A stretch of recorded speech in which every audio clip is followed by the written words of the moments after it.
Antes de passar a palavra para o professor Marcelo, eu queria fazer um registro muito especial, porque quando nós cogitávamos fazer a homenagem ao professor Rapner, eu logo já, pela longa amizade que tenho com o Marcelo, falei a ele que gostaríamos muito que ele viesse. E ele, professor Rapner, sem saber qual era a data, quando seria, qual hora, ele disse: contem comigo. Então, eu queria fazer esse registro e esse agradecimento especial ao Marcelo, que tem como todos, evidente, mas tem uma rotina atribulada de trabalho, aulas na graduação, e se dispôs a vir aqui contribuir conosco nessa nata. Muito obrigado, Marcelo.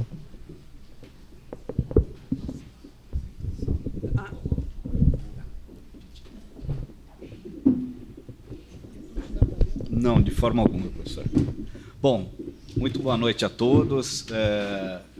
Uma alegria, uma imensa satisfação poder voltar a essa casa que tanto contribuiu e tanto contribui para o desenvolvimento do direito, tantos os nomes respeitáveis que daqui saíram, sobretudo numa noite festiva como essa. Então, eu agradeço de coração o Instituto dos Advogados do Paraná, na pessoa do seu querido presidente, e também a Universidade Federal do Paraná, na pessoa do meu querido amigo, professor Luiz Daniel Rasmussen, e o professor Oliveira Franco, que compõe a mesa aqui como o nosso debatedor, né? E, evidentemente, devo, de antemão, registrar que, ao mesmo tempo que é uma alegria, uma honra poder comparecer essa noite, é uma imensa responsabilidade falar qualquer coisa depois da palestra de dois que são, sem favor, nomes expoentes do direito privado, professora Vera Fradeiro, de quem eu digo de coração, nunca a conheci, sempre te admirei, porque, evidentemente, como é próprio do mundo jurídico, muitas vezes a gente conhece toda a obra, lê, tem um grande prazer e nunca teve o prazer de conhecer, até que recentemente tivemos esse contato, feliz contato. Então, dizer da imensa admiração que eu tenho pela obra da senhora. E professor Alfredo de Assis Gonçalves, então eu já não tenho nem mais o que falar. Em todo evento de público digo da imensa admiração, imenso respeito pela obra, por tudo que o professor Alfredo de Assis Gonçalves Neto representa, e que reúne essas virtudes de ser um acadêmico, mas que não abandonou a advocacia, que uma coisa alimenta a outra. E a feliz coincidência, quer dizer, quando veio esse convite, eu me recordei que, aliás, a convite do professor Rapner, eu aqui estive nessa mesma mesa, compondo nesse mesmo salão, quando o professor Alfredo estava se desligando, quando teve aqui, na verdade, um evento em homenagem ao professor Alfredo. Então, é muito significativo que, na situação inversa, eu possa agora comparecer e prestar essas justas homenagens ao professor Carlos Eduardo Rapner, que, tal como o professor Alfredo, tem, a meu ver, essa virtude de conciliar a advocacia, que, antes de tudo, é um grande advogado, um combativo advogado, mas também um estudioso, um acadêmico, e traz essa visão de atualidade. Por isso que, quando recebi esse convite do Luiz Daniel, de pronto falei: conte comigo, não interessa, eu vou dar um jeito de estar presente. Só que fiquei na dúvida do que falar em homenagem ao professor Carlos Eduardo Rapner. Eu até cheguei a cogitar, conversando com o professor João Bosco Lide, de falar de alguma coisa de golfe, mas ele falou que esse assunto é proibido, que recentemente o professor Rapner não deseja mais tratar desse tema. Então, atento ao próprio nome desse evento, que, afinal de contas, é Direito Societário e Arbitragem, eu tentei encontrar um tema em que essas duas matérias estivessem catalisadas e que, por outro lado, tivessem também uma relação com o professor Rapner, que, como advogado, também, e não há nenhum desdouro nisso, né, a gente se preocupa muito com os nossos honorários, e a ação que eu vou tratar aqui, que é a ação de responsabilidade civil contra a sociedade controladora, que tem uma disciplina muito especial no artigo 246, tem esse lado interessante para nós, advogados, sem falar para nós, enquanto estudiosos. Então, eu precisava só do passador, ou pedir, pode passar para o próximo, é isso? primeiro slide aqui. Então, esse é o tema, esse é o artigo 246, é o tema central da minha intervenção, que é uma ação que, embora prevista no artigo 246 da Lei das Sociedades por Ações, portanto, já há bastante tempo, é um tema que, durante muito tempo, ficou sem ser devidamente utilizado. Até porque, às vezes em que foi utilizado, a resposta que a jurisprudência deu não foi das mais felizes. Quer dizer, a grande ação do artigo 246 que nós tivemos foi um caso, talvez uns 20, 30 anos, que era um acionista minoritário de uma subsidiária da Petrobras, a Petroquisa, processando a Petrobras, visando responsabilizá-la por atos de abuso de poder de controle.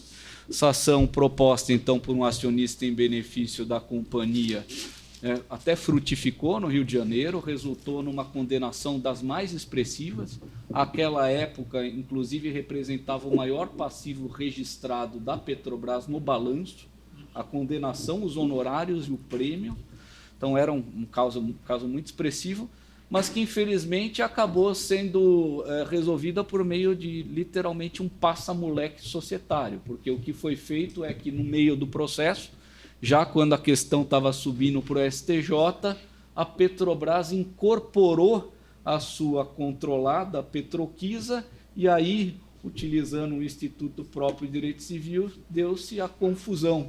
E, portanto, ficou elas por elas, não havia que indenizar a companhia, que, afinal, virou também devedora e credora ao mesmo tempo do valor correspondente. E de uma maneira, aliás, muito injusta com os patronos, que durante anos e anos tinham patrocinado aquela causa, que também não receberam os seus respectivos honorários. Foi fixado um valor, por apreciação equitativa, num valor absolutamente inferior. Então, ver alguém que patrocinou uma causa caríssima durante anos e anos, para no final ficar a ver navios, literalmente, foi algo bastante desestimulante. Mas, fato é que o mundo dá voltas. Nós tivemos agora esses eventos que envolvem Lava Jato e tantos escândalos de corrupção que acabaram abrindo as portas para novas ações dessa espécie. Eu não cometo aqui nenhuma inconfidência quando eu lembro esses casos, porque a existência delas é pública e alguns até tramitam no judiciário sem nenhum sigilo.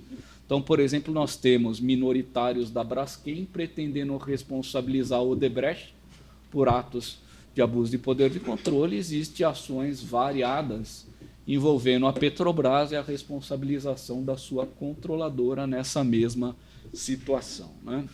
E quando a gente para olhar a disciplina, o que logo sai, ou o que logo deve ser destacado, é que essa ação do artigo 246 é um instrumento de proteção à minoria. Evidenciar que se trata de um instrumento de proteção à minoria é importante, porque toda a interpretação deve ser, antes de tudo, teleológica. Quer dizer, a interpretação deve levar em conta quais são os interesses tutelados e qual é o fim a que se destina, afinal de contas, essa disciplina, de tal modo que, por essa linha, interpretações que, em termos práticos, acabem impedindo a responsabilização do controlador, dificultando a efetivação desses direitos pela minoria, devem, só por isso, ser afastadas, né? O propósito dessa regra, e, portanto, essa, a meu ver, a chave de interpretação 246 enquanto instrumento de proteção à minoria, é levar em conta que ela busca tornar efetivo aqueles deveres do acionista controlador previstos nos artigos 116 e 117 e, portanto, concretizar as correlatas responsabilidades, porque, do contrário, imputar deveres e não torná-los efetivos é um absurdo, é um evidente contrassenso. E de que maneira o legislador fez, qual foi a maneira que o legislador pensou de tornar isso algo efetivo? Então, foi exatamente criar mecanismos de incentivo, pesos e contrapesos, que busquem viabilizar a atuação da minoria. E os dois incentivos que a lei traz no artigo 246 são, em primeiro lugar, criou hipóteses de legitimação extraordinária, ou seja, acionistas podem, em nome próprio, pleitear uma indenização em benefício da companhia da qual façam parte em razão de atos ilícitos praticados pelo seu controlador. Então, é uma hipótese de substituição processual. Mais do que isso, o legislador também procurou incentivar a propositura dessa ação, concedendo honorários de 20% sobre o valor da indenização para o advogado, e a gente vai ver quais são as questões que rondam essa questão, e um prêmio de 5%. Se a gente imaginar, por exemplo, um caso como o da Petrobras, que os prejuízos calculados chegam a 55 bilhões de reais, honorários de 20%, até para o nosso homenageado, são valores expressivos, não é isso, doutor Rapner? Bastante. E um prêmio de 5%, quer dizer, é bastante coisa. E eu acho que o legislador fez bem, porque quando a gente olha para a nossa realidade, ela é completamente diferente daquela realidade do direito norte-americano, onde a gente tem um exercício abusivo de ações derivadas. Se a gente olhar para a nossa realidade, o que falta é a efetivação dessas responsabilidades, né? Então, a nossa situação é de uma inércia, de um imobilismo monolítico da nossa minoria, que talvez encontre nesses incentivos algo que possa fazer com que ande.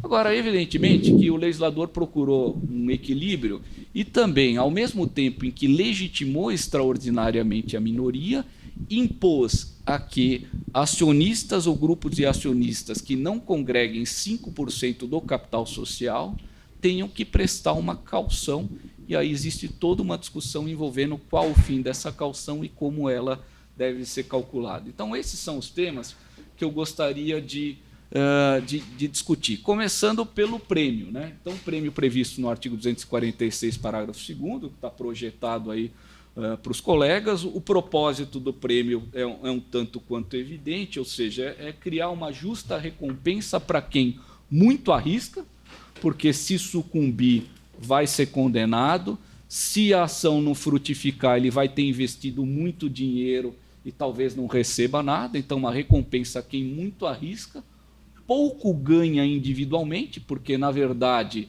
o ganho para o substituto processual é indireto com a recomposição do valor das suas ações, e muito favorece a todos, porque a indenização, ao verter para o caixa da companhia, acaba aproveitando a todos. Então, nada mais razoável do que incentivar e dar um prêmio para esse indivíduo que atua nessa situação. E vem a dúvida, e essas dúvidas que eu estou colocando, evidentemente que não são meramente cerebrinas, elas estão postas nas diversas causas, com pareceres de lado a lado, de qual seria a base de cálculo. Então, chegou-se a cogitar de eventualmente calcular os 5% sobre o valor da causa ou o valor dos pedidos, o que, a meu ver, seria algo evidentemente sem nenhum propósito. Primeiro porque viola a lei, né? Eu acho que está projetado aí, não poderia ser mais claro quando diz 5% calculado sobre o valor da indenização. Além disso, você, ao conceder qualquer prêmio sobre um valor hipotético que talvez não venha a ser alcançado, você não está dando uma justa retribuição pelo serviço que foi prestado na medida do serviço que foi prestado. E, além do que, você criaria, desde a partida, um desalinhamento de interesses entre o substituto e o substituído, de tal modo que essa interpretação, quando mais não fosse a lei, ora a lei, cairia em todos esses inconvenientes, né? Também existe, e isso posto em artigos, quem sustente que a base de cálculo da indenização, no caso do substituto, não seria 5% sobre o valor da indenização, mas 5% sobre o benefício indireto obtido pelo autor, ou seja, a indenização multiplicada pela participação que o substituto tenha na companhia. O que me parece, de novo, uma exegese absolutamente despropositada, e por isso que logo na abertura eu disse, isso é instrumento de proteção à minoria, você não pode interpretar a lei contra o seu propósito, aliás, contra a literalidade da lei, porque, do contrário, você estaria tornando aquilo que é um incentivo num nada. Porque que incentivo, afinal, é para um minoritário que tem 0,0001 da Petrobras, ou da Braskem, ou de qualquer outra companhia, propor uma ação e receber 0,001 multiplicado por 5, multiplicado pelo valor da indenização. Então, me parece algo realmente insustentável, embora os colegas vão encontrar opiniões das mais abalizadas, pessoas das mais respeitadas, nesse sentido, né? A verdade é que, se a gente pudesse fazer alguma concessão no texto da lei, eu deveria, na verdade, premiar mais aquele que tem uma participação minoritária, porque esse muito arrisca e, afinal de contas, pouco ganha. Então, se o valor da participação tivesse algum propósito, seria justamente para agravar, para majorar, para aumentar o valor do prêmio e não para chegar na hipótese oposta. Mas, de novo, eu digo, quer dizer, a lei aqui está muito clara, prêmio de 5% ao autor da ação, calculado sobre o valor da indenização. De tal modo que realmente isso representa um valor expressivo, e tão expressivo é que existem em todas as demandas, sobretudo nas arbitrais, o professor Alfredo bem chamou a atenção dos custos que estão envolvidos na arbitragem, que existem hoje em dia fundos que patrocinam essas arbitragens, com todos os problemas, evidentemente, que tem a presença de um patrocinador dentro do contexto desses litígios, mas existem. Quer dizer, eu tenho conhecimento da existência de vários casos em que isso tem se verificado, né? E o mesmo se diga, passando para o próximo slide, a respeito dos honorários. Honorários de 20%. Qual é o propósito desses honorários? Então, o propósito desses honorários é um só: é viabilizar o patrocínio qualificado dessas demandas, que são complexas, que são custosas, que são onerosas, por advogados que se disponham a trabalhar apenas em busca de uma verba de sucesso. É algo que é muito comum, sobretudo nos países de common law. Aqui no Brasil, até pouco tempo atrás, até a ordem tinha uma visão tanto quanto refratária a essas situações, mas, desculpe, é da vida, quer dizer, e é necessário que isso ocorra, e uma das maneiras de eu conseguir isso é justamente assegurando uma justa remuneração, tá? Na verdade, honorários mais prêmios buscam superar aquele que é o grande problema nessas causas, que são os custos do processo. Então, é um mecanismo de incentivo para viabilizar os custos do processo. Existem vários estudos na Europa que indicam, por exemplo, na Alemanha, por que não existem tantas ações derivadas vis-à-vis do que ocorre no direito norte-americano, e é exatamente pela questão dos custos do processo, coisa que os nossos sábios Bulhões Pedreira e Lamy procuraram contornar dessa maneira, tá? O que eu chamo a atenção dessa regra de honorários? Em primeiro lugar, que é uma regra cogente. Até existem algumas opiniões divergentes, mas a maioria dos autores é no sentido que, nesse caso, não cabe modulação. São os honorários fixos de 20%. A gente não tem que ficar na expectativa de um juiz analisar com alguma condescendência e fixar o percentual. É 20% mesmo, tá? E, portanto, é um critério fixo e impositivo. Mais do que isso, é um critério fixado em lei especial, é uma regra especial e que, portanto, ao meu ver, não é alterada, não foi alterada pelo Código de Processo Civil. Isso é importante, sobretudo quando a gente está lidando com sociedades de economia mista, para assentar que não se aplica aquele tabelamento para a sucumbência do poder público. Continua sendo 20%, porque aqui se trata de incentivo, tá? A base de cálculo, de novo, existem divergências na doutrina. Então, alguns falando que seria o valor da causa. Evidentemente que não pode ser o valor da causa, porque você tem que remunerar o serviço útil e não aquilo que a parte projetou que iria obter. Também não me parece que faça sentido nenhum benefício indireto, porque, do contrário, a gente cai na mesma situação. Quer dizer, quem que vai se dispor a patrocinar uma causa nessas condições? O advogado de um minoritário que tenha 0,001 não vai querer honorários de 20% multiplicado de 0,001 vezes o valor da indenização. Me parece aqui claro que o critério é o do valor da condenação obtida pelo substituto processual, que, de novo, obtém uma condenação que não é para ele, é para a companhia e, portanto, indiretamente beneficia a todos os respectivos acionistas, né? E como é que fica, então, se eu digo que não se aplica o Código de Processo Civil, como é que fica o caso da improcedência? Se uma demanda dessas, em que eu estou perseguindo uma ação de 55 bilhões de reais, for julgada improcedente, também o advogado do réu faz jus a honorários de 20%, como prevê o Código de Processo Civil agora? Cabe esse espelhamento? Então, é curioso essa matéria, ou em caso de extinção sem julgamento do mérito, em que se chegou-se a cogitar de um eventual espelhamento a pretexto de que isso seria uma regra de isonomia. E eu lembro que a primeira coisa, isonomia não é tratar igualmente a todos, mas tratar desigualmente na medida das suas desigualdades, desde que haja um discrimen apto a legitimar essa diversidade de tratamento. E aqui me parece que existe.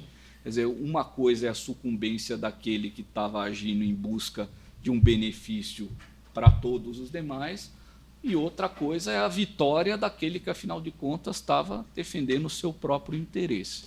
Não me parece que caiba aqui, em primeiro lugar, argumentar com a isonomia. Mais do que isso, o Supremo também tem sido um tanto quanto firme no sentido de dizer que a pretexto de aplicar a isonomia, o judiciário não pode se converter em legislador positivo, que seria, a meu ver, o que ele estaria fazendo nessa situação. E terceira razão, que essa sim eu acho que é relevante, é que, de novo, o que a gente tem aqui é uma hipótese de um incentivo. Se eu aplico o espelhamento, a verdade é que, longe de eu ter um mecanismo de incentivo, eu criei um grande fator de dissuasão, porque aí quem é que vai se propor a entrar com uma ação nessas condições, correndo um risco dessa maneira? Então, me parece que aqui o legislador valorou juridicamente de forma distinta a sucumbência do autor e a sucumbência do réu. E eu devo dizer que valorar juridicamente a sucumbência de um polo e do outro não é algo que seja estranho ao nosso sistema processual. Então, a gente tem, por exemplo, o caso da ação popular, que mesmo antes dessa regra estar contida na Constituição, no plano infralegal já era assim. Uma coisa é a vitória do autor da ação popular, outra coisa é a sua derrota. O mesmo foi acabando sendo, de certa medida, transposto pela lei da ação civil pública, e me parece que essas mesmas razões poderiam ser aplicadas aqui no caso concreto. E não que se propugne, como na ação popular, uma isenção, mas simplesmente que as bitolas, simplesmente que as balizas sejam outras. Então, tudo isso para assentar que, no caso de improcedência, me parece que aí sim teria uma fixação dos honorários por apreciação equitativa. Não que o valor pretendido não vá entrar em linha de consideração, vai entrar em linha de consideração, mas não vai ser uma aplicação linear de 20% daquilo que estava sendo perseguido. Tá? Esse tema interessa apenas aos advogados? Não, ele interessa na medida em que ele repercute no que a gente vai ver logo na sequência, na fixação do valor da caução.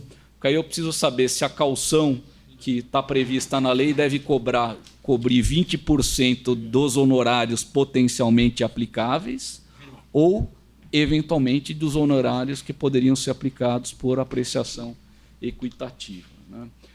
Para não fugir do tema e tratar dessa questão no contexto da arbitragem, tem sido discutido nas causas que estão postas em juízos arbitrais, se caberia também aplicar esses honorários de 20% na arbitragem. Por quê?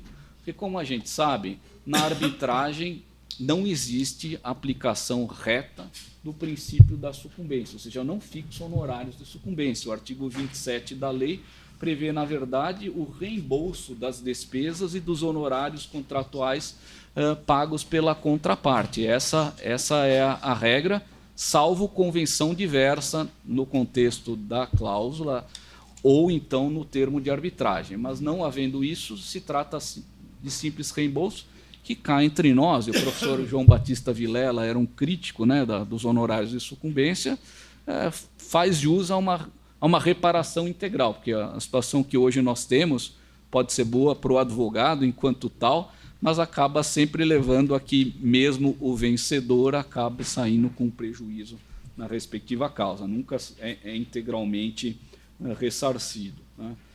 Então, me parece que os 20% de honorários ou não se aplicam na arbitragem, ou até podem ser aplicados, mas não propriamente como honorários, desde que eu entenda como uma regra de conteúdo premial, ou seja, um incentivo. E aí faz sentido aplicá-la apenas e tão somente em favor do autor e jamais no caso do réu, né?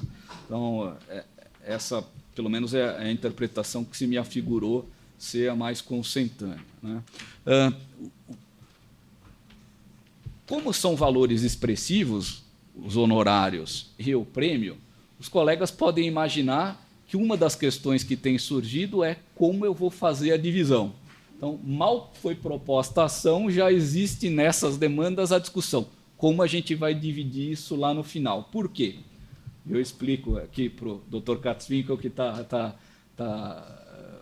atônico com essa informação. Porque houve, por exemplo, no caso da Braskem, então eu falo de um processo público, a propositura por um minoritário. Na sequência, outro minoritário se habilitou nessa ação dizendo, na verdade, eu tenho uma participação maior, eu sou colegitimado, porque todos os acionistas são colegitimados, e aí vem a discussão, bom, como vai ser feita a divisão lá na frente desses honorários? Porque, eventualmente, aquele que começou a ação e tem 0,001%, fica com medo que o outro litisconsorte, tendo 5%, arrebanhe a maior parte. Então, todas essas causas os advogados estão instando os juízes a, desde já, darem alguma diretriz a respeito disso, né? E o que me parece que deve ser aplicado nessa situação? Então, bom, essa é uma situação, não é meramente, então, cerebrina, ela é concreta, o litisconsórcio ulterior nessas demandas e o critério possível de divisão. E os colegas também vão encontrar opiniões em vários sentidos. Então, alguns que falam que o critério a ser aplicado seria da participação no capital social. E, de novo, me parece que esse não é um critério lógico, porque, afinal de contas, o que se pretende é dar uma resposta levando-se em conta o resultado útil que foi trazido pelo substituto para a demanda. E aí não é porque alguém tem 5% que ele mais contribuiu do que aquele que tem 0,01%. Então, fazer essa divisão em função da participação no capital social me parece algo equivocado, sem se falar que isso geraria também uma situação curiosa, que é o sujeito se habilitar só para tentar arrebanhar a maior participação do prêmio e dos honorários. Então, também se chegou a cogitar de que leva quem foi o primeiro a propor, e, portanto, aquele que chegou a intervir no processo em curso não teria mais nenhum direito. O que também não me parece que seja uma regra adequada, porque, no fundo, aqui é dizer, vamos para caça ao tesouro, quer dizer, a corrida ao ouro, aquele que entrar primeiro leva e acabou. O que, evidentemente, não remunera o trabalho útil, cria uma situação de desinteresse, porque, no fundo, aí o que interessa é não contribuir para a causa, mas ser o primeiro a entrar, e, portanto, por essas razões, não deveria ser utilizada. Me parece, e foi assim que eu cheguei a me posicionar, que o critério de divisão aqui deve ser pautado por um superior interesse ou superior ideal de justiça distributiva, que informa tantas regras, inclusive processuais, e se expressa pelo mote aristotélico de dar a cada um o que é seu segundo os seus méritos. Então, na verdade, por mais que não seja um critério que de antemão possa ser aplicado, mas me parece que o juiz, quando do sentenciamento, do mesmo jeito que ele fixa e valora a sucumbência recíproca, a sucumbência parcial, eventualmente vai diminuir o valor pela parte que retardou em suscitar um fato impeditivo ou extintivo. Então, existem várias situações. É na sentença que o juiz vai ter que qualificar qual que foi a participação útil que cada qual deu para o processo e, portanto, dispor a respeito dos critérios de divisão. Não é possível que haja essa fixação desde a partida. E eu acho que isso é bom, acaba fomentando a participação de pessoas interessadas, não a ser o primeiro, entrar com uma ação mal instruída, você traz um resultado mais efetivo para as respectivas demandas. Tudo isso, no fundo, foi um pouco necessário para eu chegar no último tema, que é a caução. Porque, como a gente viu, a ação de responsabilidade civil prevista no artigo 246 se destina, figura no polo passivo, à sociedade controladora. E, por aplicação analógica, se entende que ela também é aplicável quando tem um controlador isolado. Isso está razoavelmente sedimentado, inclusive na jurisprudência do STJ. No polo ativo, por sua vez, vai figurar ou a própria companhia, o que é algo bastante raro, porque se eu tenho um controlador, o controlador inibe a atuação da própria companhia, ou eu tenho um substituto processual que vai ser um acionista. E aí a lei prevê duas situações: do acionista que representa 5% ou mais do capital social, ou qualquer acionista, desde que preste caução pelas custas e honorários do advogado, devidos no caso de vir a ser ação julgada improcedente. Ora, quando a gente está tratando com uma grande companhia de capital aberto, 5% é muita coisa. Foi feito um levantamento, no caso da Petrobras, por exemplo, parece que só tem 2 acionistas que têm mais de 5%. E aí é BNDES, eu acho que é Banco do Brasil, uma coisa assim, que no fundo não deixam de ser controladas pelo mesmo controlador, e, portanto, não serve para isso. Então, todas essas ações envolvendo grandes companhias que acabaram aí se vendo envolvidas nesses escândalos estão sendo propostas com base no parágrafo 1º, a linha B, qualquer acionista desde que preste caução. E aí volta o problema que a gente acabou de verificar do que tem que ser prestado de caução, né? A minha leitura é a seguinte: toda caução cumpre um propósito. Então, tem 2 vetores aplicativos. Primeiro, toda caução cumpre um propósito, e o propósito é de evitar danos. Então, é nessa extensão dos danos possíveis que se quer evitar é que a caução deve ser prestada.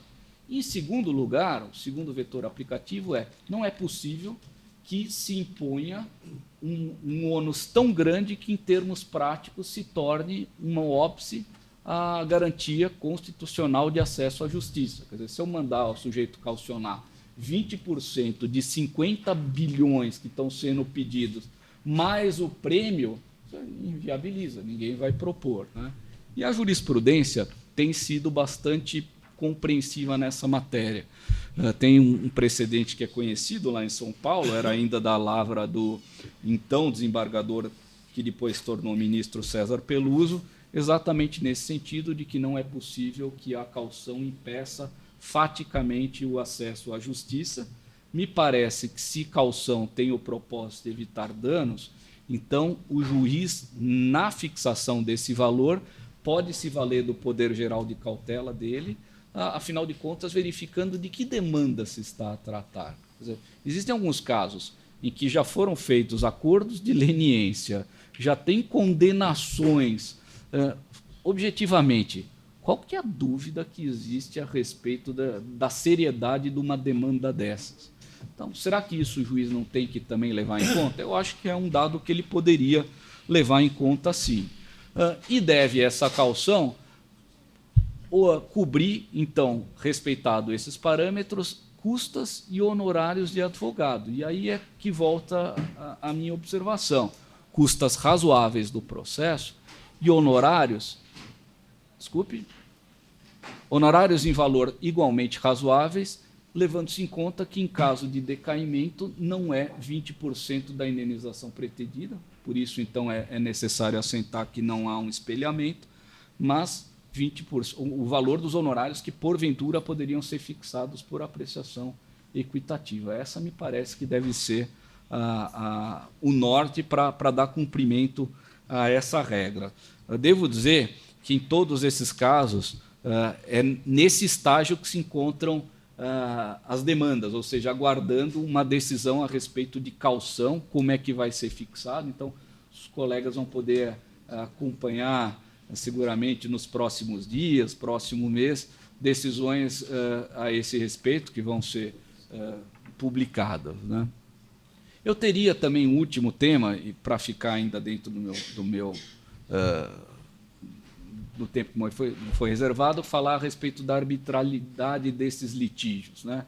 Então, em algumas arbitragens, tem se discutido se isso seria matéria passível de ser solucionada em arbitragem. Eu, a meu ver, não tenho dúvida nenhuma. Quer dizer, é um litígio que envolve companhia como parte substancial, acionista como parte processual, como substituto processual, e outro acionista, o controlador, como réu. Cai direitinho no artigo 109, parágrafo 3º, de tal modo que, em havendo cláusula compromissória estatutária, incide nessa hipótese.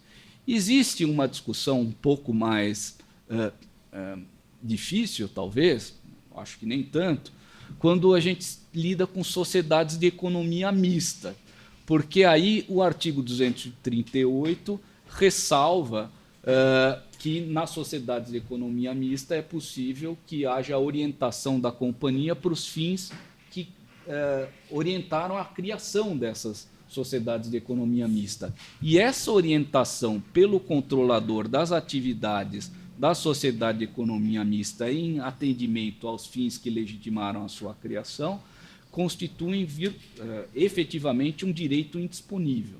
Então, se os colegas forem verificar o regulamento, por exemplo, do Novo Mercado, ou mesmo nos segmentos nível 2 da B3, vocês vão verificar que lá se exclui expressamente a arbitrariedade de litígios que envolvam a orientação da companhia nos termos do artigo 238 da Lei das Sociedades por Ações.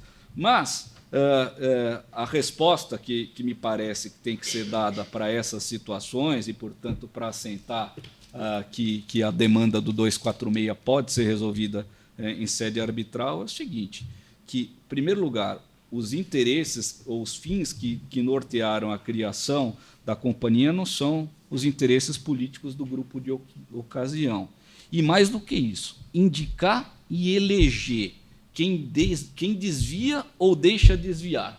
Deixar que desviem, não fiscalizar e não apurar e não permitir que se apurem os desvios são antítese de qualquer ação estatal legítima. E, portanto, evidentemente que isso nada tem que ver com qualquer situação de orientação da companhia em assembleia nos termos do artigo 238. Então, me parece que não há dúvida nenhuma que esses litígios, sim, são arbitráveis, então reúne o requisito aqui da arbitrariedade objetiva, não obstante todas as discussões que nós possamos ter sobre se faz sentido ter arbitragem envolvendo companhia aberta, se é razoável que exista imposição de sigilo no regulamento da B3 envolvendo companhia aberta e todas essas outras questões. Mas, deixando esses aspectos de lado, eu não vejo nenhum problema em que isso seja tratado em sede arbitral.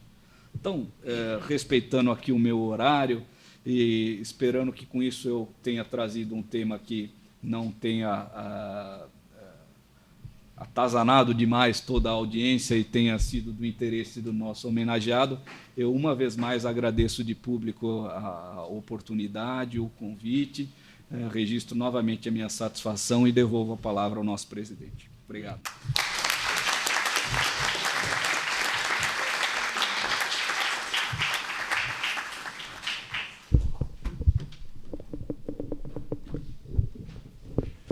Marcelo, nós que temos a agradecer sempre com a sua presença aqui. Então, dando cumprimento ao nosso programa, vou passar a palavra ao professor Carlos Joaquim, que tem perguntas para suscitar o debate aqui na nossa...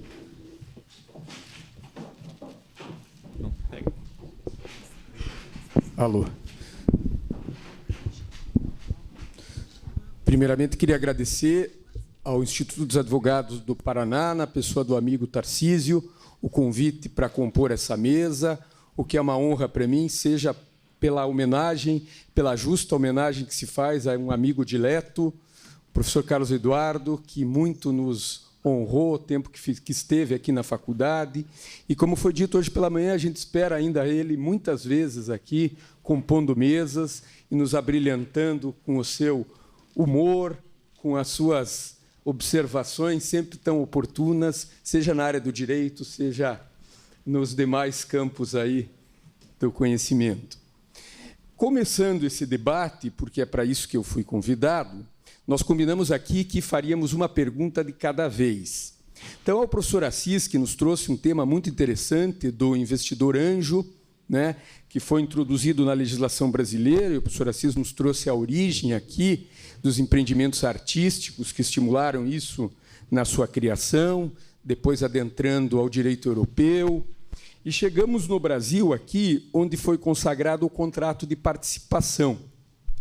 Como o professor Assis fez uma referência ao contrato de comenda, que é a origem da sociedade em comandita simples, da sociedade em conta de participação, eu queria indagar ao professor Assis se ele acha possível nós nos servirmos do contrato de sociedade em conta de participação para tentar explicar a natureza jurídica do contrato de participação, e também queria ouvi-lo se essa questão do resgate poderia ser substituído por cláusula contratual que permitisse a conversão do investimento em cotas da sociedade que recebeu o investimento do investidor anjo.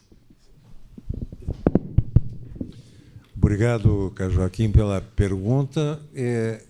Como eu havia já exposto no início, eu ainda estou um pouco inseguro para determinar a natureza desta figura. Mas me parece que não é possível enquadrá-la perfeitamente na sociedade em conta de participação por algumas razões. A primeira delas é que não há a possibilidade de criação de um fundo especial, ou seja, não há um tratamento de patrimônio separado dentro da empresa destinatária da atividade, porque ela é clara a lei é clara em dizer que a receita e os aportes não se agregam ao capital, também não se agregam à receita, mas eles são destinados ao uso, e ao uso sem discriminação. Qualquer coisa, e o resultado é de tudo junto, não é da parcela que corresponderia a uma atuação ajustada, especificamente ajustada. Toda a sociedade desenvolve a sua plena atividade como pessoa jurídica, buscando lucro, contando com aquele aporte para as suas finalidades, sem que esse aporte fique separado para servir de base a uma futura prestação de contas. E o segundo dado é exatamente esse. Na medida em que nós temos aí uma figura de... Eu até brinquei dizendo isso é um semi-sócio, ou quase sócio, porque a liquidação se faz com apuração de haveres, que na prestação de contas, na sociedade de conta de participação, ela é dissolvida e os haveres são apurados mediante o processo de prestação de contas. Com relação à questão do resgate, também tenho... Vejam, só tenho dúvida aqui. Mas com relação à questão do resgate, ou de sua substituição pela, digamos, participação societária, eu diria o seguinte: na figura típica criada, ela não é prevista. Mas nada impede que as partes, exercendo a livre manifestação de vontade, façam qualquer tipo de ajuste, acordo. Talvez esse acordo não deva integrar o próprio contrato, mas pode ser feito a qualquer tempo no curso da atividade social ou até no encerramento, até por uma questão muito provável, que é não haver fundos para poder pagar o valor correspondente àquilo que seria o resgate. E normalmente essa é a solução que se encontra de comum acordo. Porque o grande problema que eu vejo é que, como não há... Até não falei sobre a questão de algumas sugestões de haver um acordo de cotistas. O acordo de cotistas é entre cotistas. qualquer pessoa estranha, isso está nos nossos estudiosos do direito societário, notadamente Modesto Carvalhosa e tantos outros, qualquer acordo que tenha um terceiro nele inserido não é um acordo de cotistas, não é um acordo de acionistas. E mais, nós iríamos buscar, pelo acordo de cotistas, a execução específica. Agora, fora daí, nós temos um direito obrigacional que se resolve em perdas e danos. Então, nós temos essas colocações que eu acho que devem ser ponderadas. Mas uma resposta, assim, definitiva e satisfatória, para mim, eu ainda não tenho. Muito obrigado. Então, dando continuidade, a professora Vera nos brindou com um tema muito interessante, muito caro ao direito comercial, que é o dever de informação. E achei muito interessante a forma que a senhora buscou as origens do dever de informação, ou a fonte no contrato, o que me lembrou, no direito norte-americano, a cláusula de declaração e garantias, que cada vez mais tem entrado no direito societário, né? E, através da cláusula de declaração e garantias, aquele que é o credor da operação, da informação, muitas vezes o comprador da participação acionária, busca ter ali a revelação, né, de todas as informações que são mais importantes para o negócio. A senhora daí mencionou a questão da lei, e realmente no nosso Código Civil não existe um dispositivo na parte geral que faça referência ao dever de informação. Aí a questão que eu coloco para a senhora é se nós não poderíamos extrair esse dever do artigo 422 do Código Civil, quando consagra o princípio da boa-fé na conclusão dos contratos. E lembro, nesse ponto, que a senhora fez a observação de que, pelo trabalho pretoriano da jurisprudência, a boa-fé tem flexibilizado ou tem trazido subsídios importantes para essa questão. Muito obrigada pela pergunta. É muito interessante. Como a senhora é comercialista também? Uhum. Não, porque eu pensei que o senhor ia perguntar outra coisa, que é o conflito em informar e não informar em certas áreas da sociedade, né? E aquela questão da sadia também, que tumultuou muito o mercado, que não foi divulgado, aquelas situações.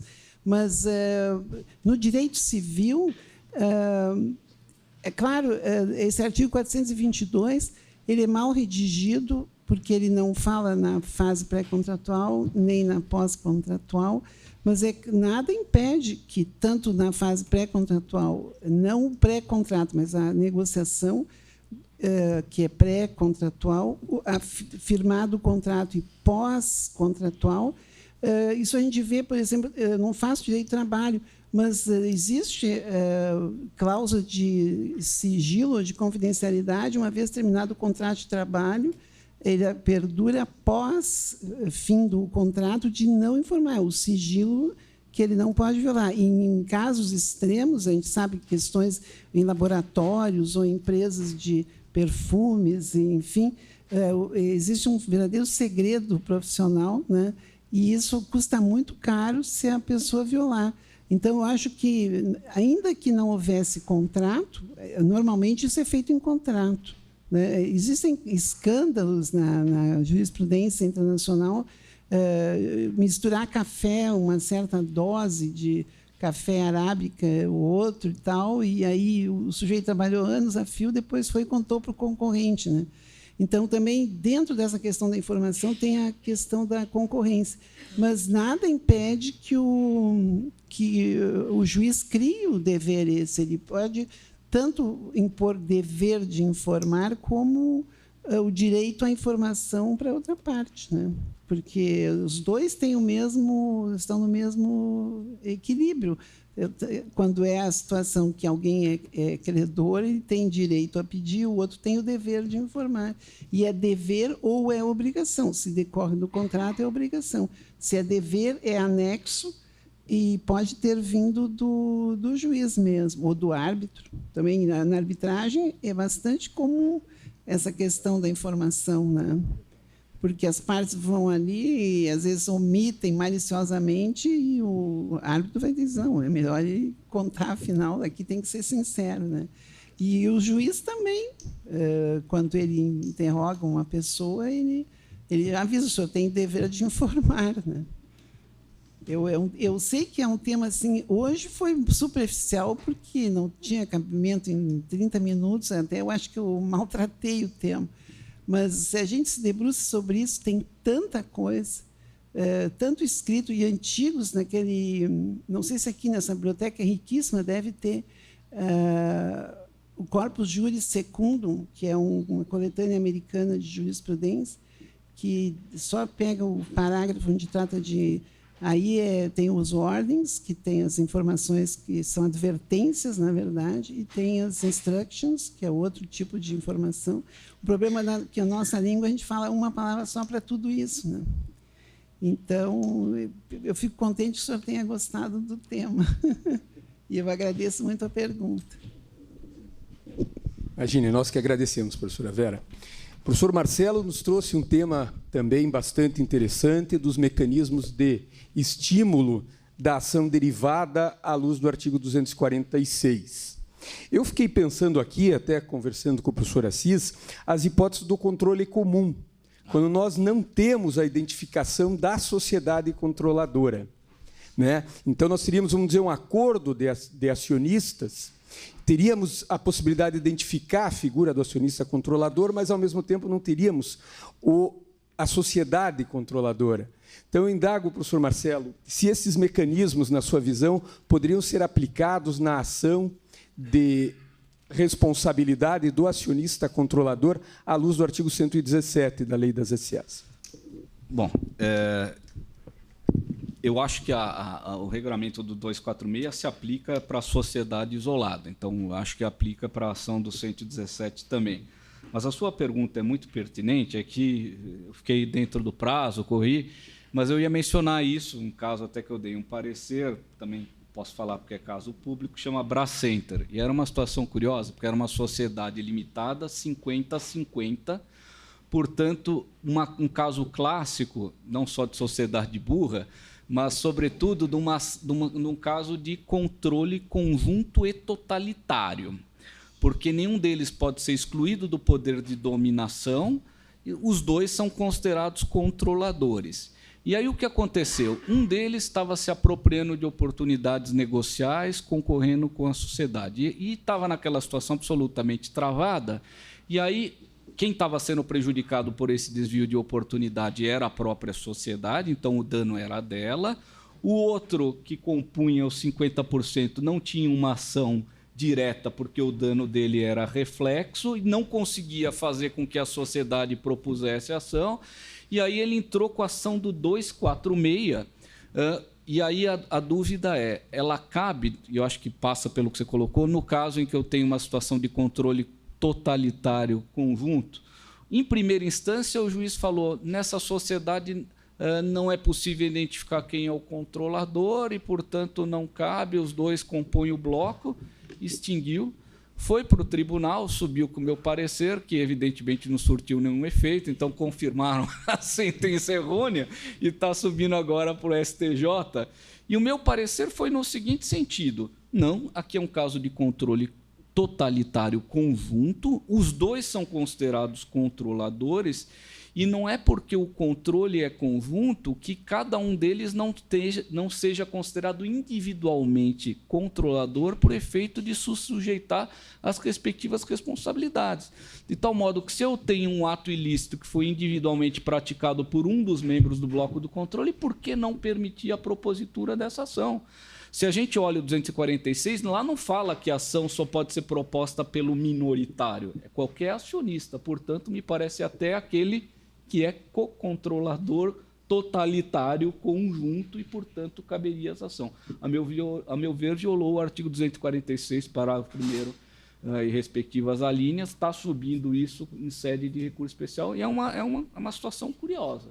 É óbvio que nós, advogados do contencioso, talvez tivéssemos outros caminhos. O professor Alfredo, aí, que já passou seguramente por tantas situações dessas, talvez pensasse num outro caminho. Mas fato é que, nesse caso, foi proposta a ação, a resposta veio dessa situação, e aí o meu parecer foi no sentido de que é possível, sim, o cabimento. controle é titulado em comum, mas todos e cada um deles são considerados de per si controladores para fins de sujeição aos deveres e responsabilidades próprias da função. Então, respondendo positivamente a sua pergunta, sim, é cabível. Acho que é cabível. Tá ótimo. Então, com isso, nós passamos agora a quem mais quiser fazer alguma pergunta. Né? Luiz, ou abrimos para... Claro, para quem mais tiver alguma pergunta para fazer, por favor, dirija a mesa. Professor. Muito boa noite. Eu aqui sou um estrangeiro no Ninho, eu sou criminalista, professor de Direito Processual Penal, mas durante todas as exposições, eu cheguei um pouco atrasado, porque eu estava lecionando na graduação, mas eu assisti atentamente às palestras da professora Vera e do professor Adamek e vi as inúmeras correlações que nós precisamos fazer com a aplicação prática do direito penal. E falta-nos muito esse conhecimento técnico, e sinto que falta muito esse conhecimento técnico dos negócios jurídicos para os membros do Ministério Público, da magistratura, que ao não bem compreenderem o negócio, certamente enxergam uma atividade delitiva e lesiva ao erário. Então, aproveitando o princípio de resposta que a professora Vera começou a fazer ao professor Carlos Joaquim, eu indagaria exatamente sobre essa questão do dever à informação no âmbito do insider trading.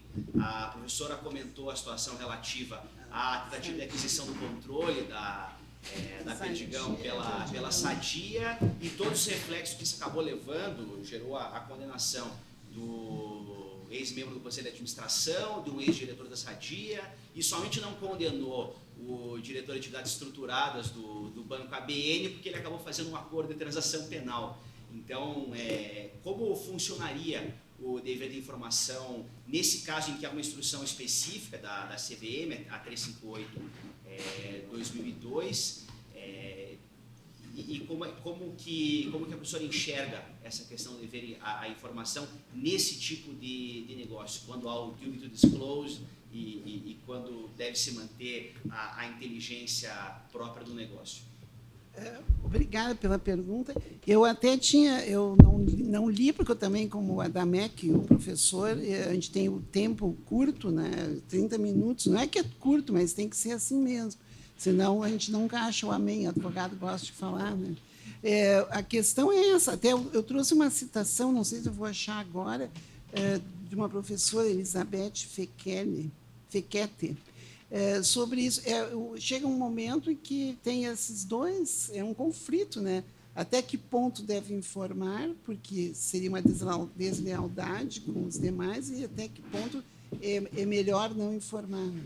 Então, isso é muito, não tem uma definição, não, é um caso concreto, né? Mas não existe uma regra geral sobre isso. Toda a doutrina fala nesse caso, todos que tratam de dever de informar, eles falam nessa questão. Eu não sei se eu vou achar aqui a frase mostrando esse conflito. Eu devia ter marcado, eu tenho aqui o artigo original, porque nas minhas notas aqui eu não trouxe, mas o meu artigo original eu tenho...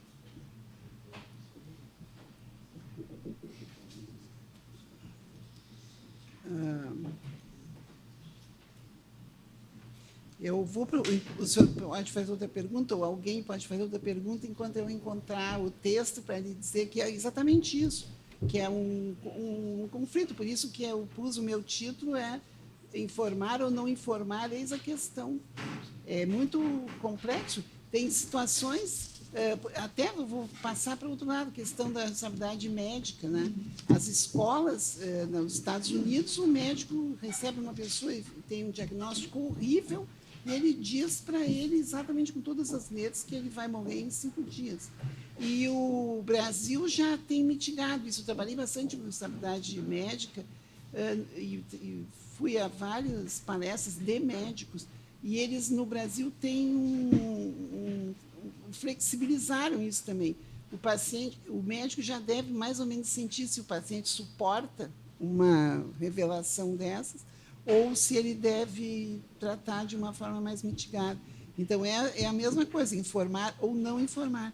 Tem outras pessoas que chegam e dizem diretamente, eu quero saber exatamente o que eu tenho e pode falar tudo que tem que falar. Mas não são todos assim. Então, o médico também tem o dilema de informar ou não informar.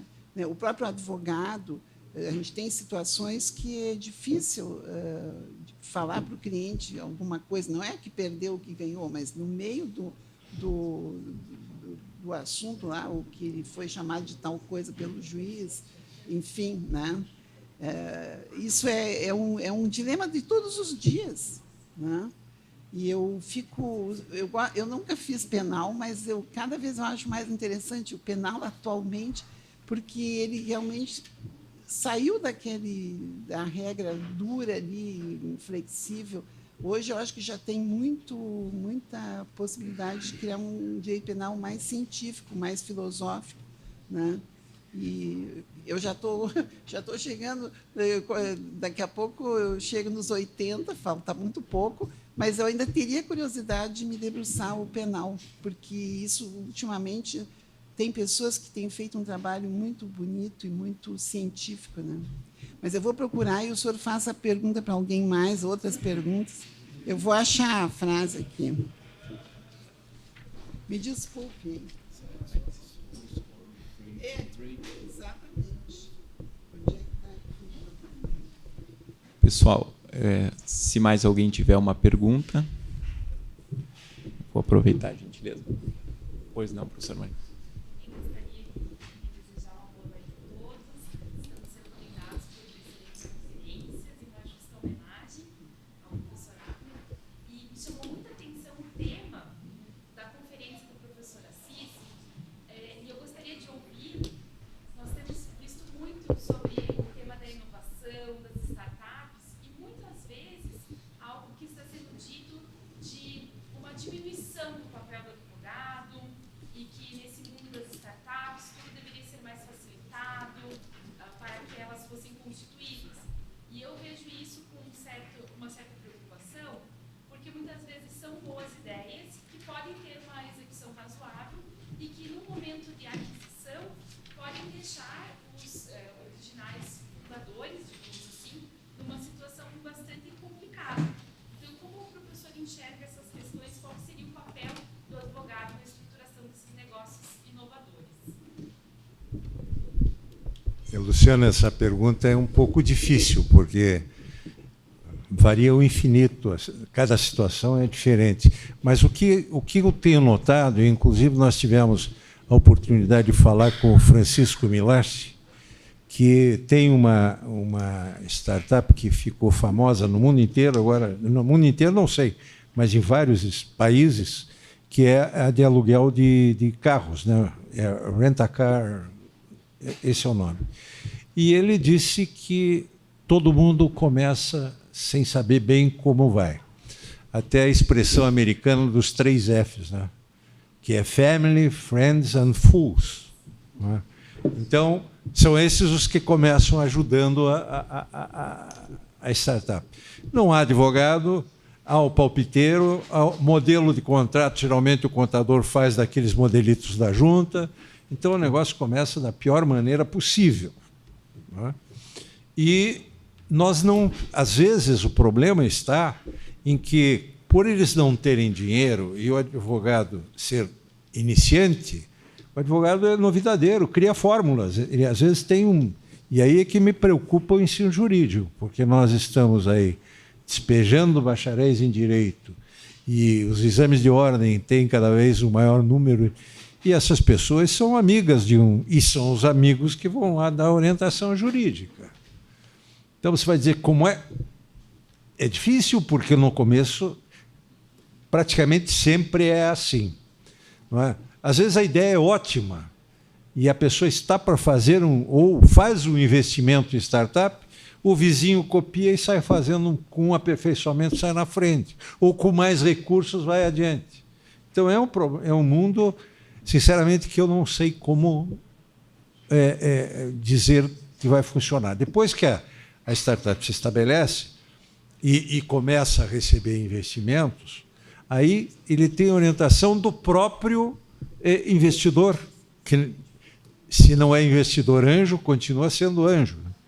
Porque ele vai tentar ajudar, orientar, dizer, você largue mão desse advogado, eu pago um advogado para você, ou você já tem recurso, contrate o escritório de fulano de tal, porque no começo é tudo escuro, né? E é uma situação interessante, porque a ideia de buscar resultados não funciona para o investidor. E aí eu não estou falando de investidor anjo, porque o investidor está apostando no escuro. Ele sabe que, se aquele empreendimento não der certo, ele perde tudo. Então, ele prefere apostar pouco em 10 para que uma dê certo, sabendo que as outras 9 ele não vai receber nada em troca, não vai receber valores. Então, vou fazer um mútuo conversível. Suponho que também não tem execução específica, mas tudo bem. Chega no final, não quero saber desse empreendimento. Abandona, não quer nem de volta o dinheiro, porque não vai conseguir, vai se incomodar. E, em outros casos, pode surgir até o problema inverso, não é? Agora que estou bem, eu não quero que você entre na sociedade e não vou deixar. Mudou a composição societária. Então, nós temos um quadro absolutamente incontrolável. E nós, estudiosos do direito comercial, estamos sempre correndo atrás, não é? Porque é aquela história. A esperteza do empresário, a criatividade na busca de soluções que permitam ele desenvolver o seu negócio, é o fenômeno que faz com que, eu sempre dava exemplo em sala, o direito comercial se apresente como uma roupa velha num menino que está crescendo. Então, vai arrebentando e você tem que... Por isso, fragmentário. Mas, então, nós estamos aí diante de situações novas, que, inclusive, estão muito mal regulamentadas e, até chegar ao ponto de equilíbrio, as garantias vão ser de sorte. Não há outra maneira de dizer como garantir a dar algum tipo de... A recomendação procure um bom advogado, mas isso, às vezes, é impossível para quem começa.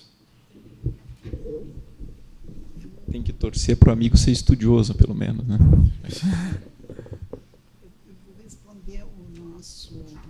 A pergunta do nosso colega penalista é uma frase dessa professora Fekeli, é um nome que eu nunca sei como pronunciar, Fekeli, eu acho.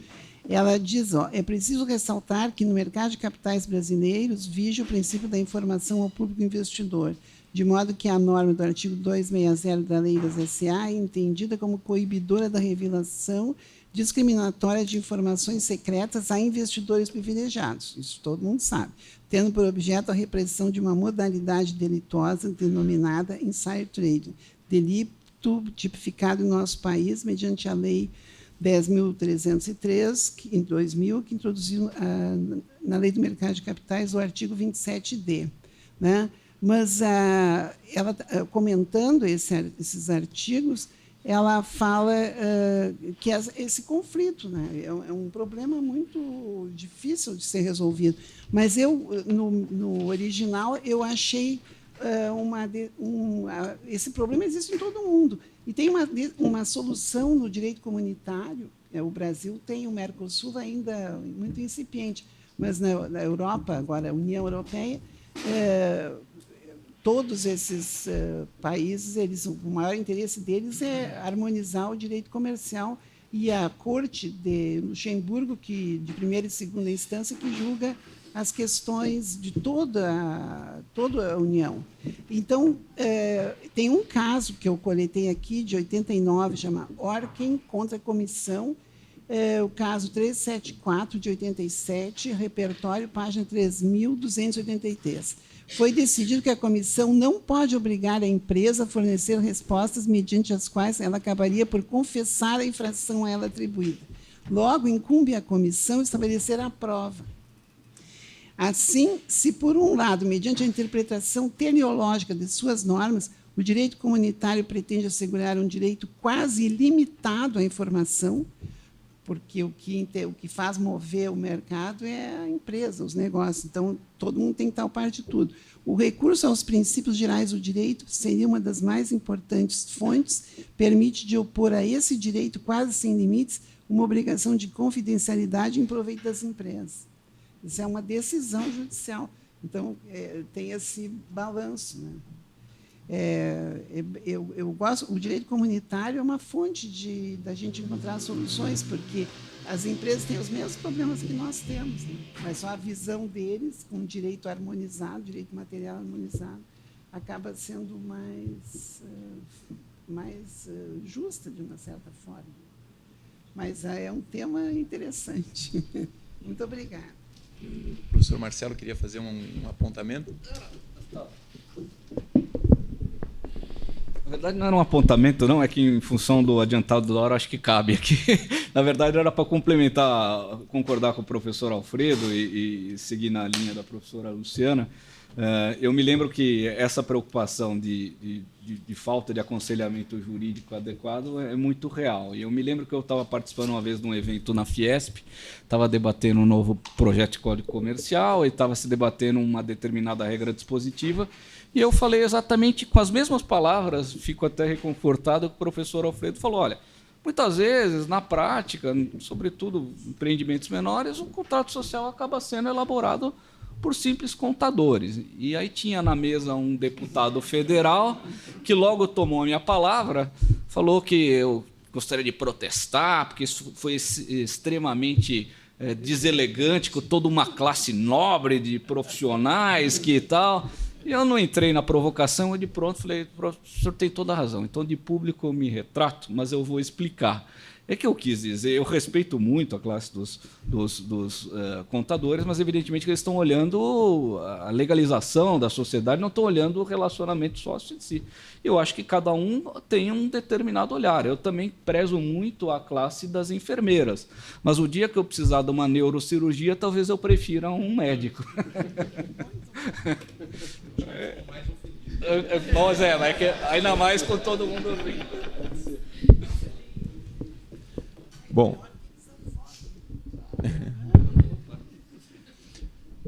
eu quero dizer, para terminarmos, né, que estamos todos, professor Rapner, muito felizes de poder lhe prestar essa justa e merecida homenagem.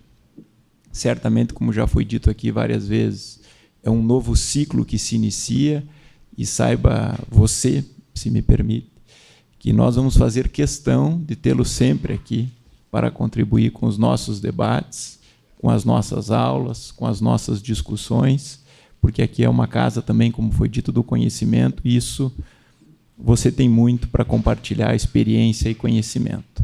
Então, muito obrigado a você, publicamente, por tudo que fez pela universidade.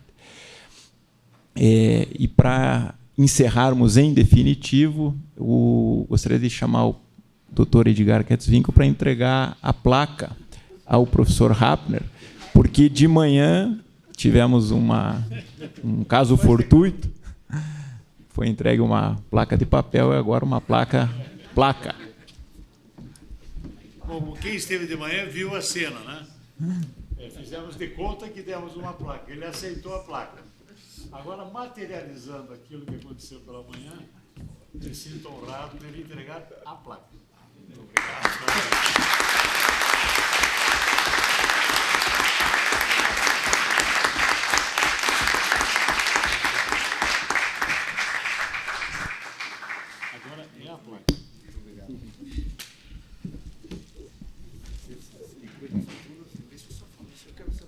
Não.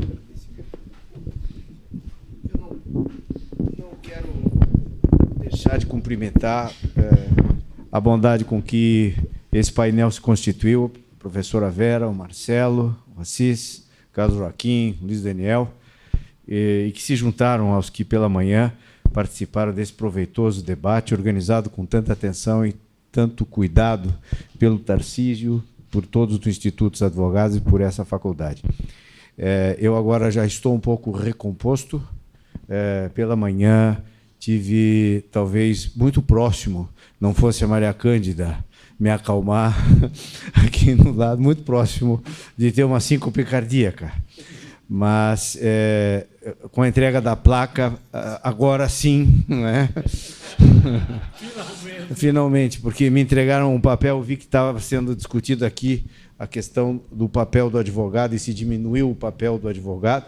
Eu queria dizer a vocês que lá no escritório, não. a gente usa A4 e continua sempre do mesmo tamanho. Muito obrigado a todos.